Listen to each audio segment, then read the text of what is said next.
egg, egg. One of the very early reasons that I was attracted to these Egg. spots was because they were absolutely daring. I'm Mike Wellens, and I'm the director here at Leica. The most fun for me is the challenge of taking some objects that aren't usually characters and turning them into characters. In this case, it was eggs, bread, and macaroni and cheese. We've been coming here every night for 12 years. And the magic is still there. We're trying to actualize what is in the mind's eye of the creative team, and the best thing we can do is have a good back and forth with them. We go through coloring techniques, and then we kind of experiment with expressions and looks and relationships between the character's size, its eyes, all that kind of stuff. I think for me, the funnest part of that is turning these objects into characters so that they're fun to watch, a little quirky, a little weird, but they're still likable and they still have all the technical elements that they need to be able to perform. When we're ready to make a character, we usually get drawings, and we take those drawings and we'll talk to the director and animators about what they want to see, what this character is going to do. So for example, the eggs, they wanted them to really feel like they were really eggs.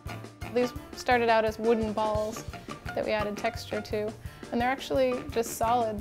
They basically move like this. They don't have any arms or legs, which characters often have, but I think that makes them a lot more fun and charming. And that concludes the section on dangers of crust removal. So the bread, there was all different kinds of bread, and they're made from different kinds of sponges and upholstery foam. Once you have this, we ring it through with paint, and the paint helps to pick up some of this texture. From here, would be putting on a face, and maybe add wheat or little grains to make it feel more like bread. Now, you can see we have sort of 3 different ways that a character can talk, all in these spots. These guys have little paper mouths that stick on, and these guys have little sculpted mouths, and this one, the whole face is sculpted. When I'm animating, I'm making minor adjustments, like an eyebrow or a blink. And once I've done that to all the characters in the scene, I step back, take a photo, and it takes 24 photos to make 1 second of animation. Yep, magic. So we chose to do clay for this because it gives a bit more expressiveness. Instead of just removing a mouth and putting a new one on, we have to go in there and basically re-sculpt the whole entire character. And usually takes, if it's something simple, 5 minutes to sculpt, or it could take up to like 20 minutes to a half hour, depending on how much you're changing.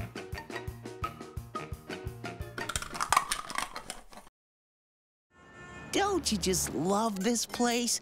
My little cheddar. Because of the way that these spots were created, every object, every set piece, every character obviously was handmade. And you can feel that. You can feel the dimensionality, you can feel the space, and you can feel the atmosphere. Stop motion gives you this world that you can almost reach in and touch. Slide 78, please. Spam and the agency, they weren't afraid to let these characters be goofy and strange and weird. Having that kind of freedom to do goofy stuff and to have lots of sight gags and egg puns, all that stuff is kind of the stuff that animators live for.